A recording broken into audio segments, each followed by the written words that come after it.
I find conceding in a discussion is a lot less dangerous than most people think. Yeah, especially in real life, guys. Remember, you shit on concessions because we're watching online debates. In real life, concessions are amazing. They're like free gold that you get to pull out of your ass and give to people. And it's like fool's gold. It could mean nothing to you. You can't go out there and sell it and get anything for it. But other people value it a ton, right? Like, it's free money. Like, you just get to make the money printer go brrr and make people happy. Like, concessions are free for you. As long as you don't have an ego and you keep that in check, as long as you don't get prideful about concessions, like, they cost you nothing and they're super valuable to other people. It's like giving somebody a compliment. Like, if you guys ever read How to Win Friends and Influence People, this is a huge part of that book, is like honest, good, like feedback and compliments are free, and they're worth a lot to other people. Thank you for that. I appreciate it. So yeah, like, remember, in real life, concessions are huge. Use them to your advantage all the time. I concede all the time.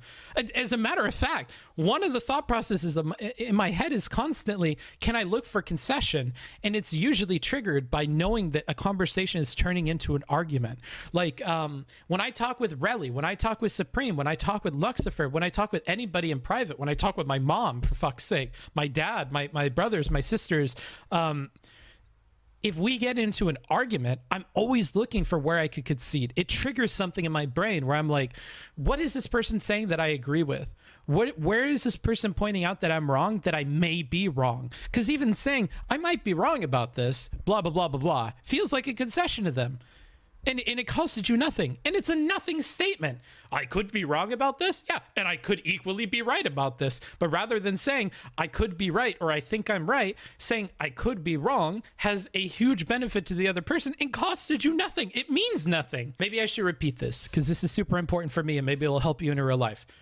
When I am in a conversation and me and somebody else disagree, I don't want necessarily to convince them. That's a very high level thing. What I want is for them to respect a thought that I have. I want them to respect an outcome of thought. I want them to respect a perspective. I'm willing to respect theirs. All I want is for them to respect mine. I want them to look at my position and go, I can see how you arrived at that. Perhaps we agreed to disagree on these fundamental things, and that's why we led to these different conclusions. But if I believed what you believed, I would believe this thing. That's all I want. It's a very small one.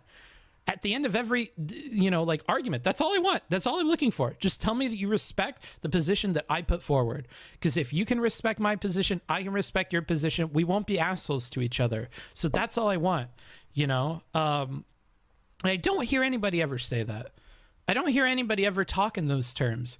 But for me, it's all about respect. I just want you to respect what I'm putting out there, what I believe about something, and that's it. I'm okay with us having different opinions. I don't necessarily want to convince you to my opinion because all of that has to come after respect. If you don't respect my position, I'm never going to convince you to believe in it.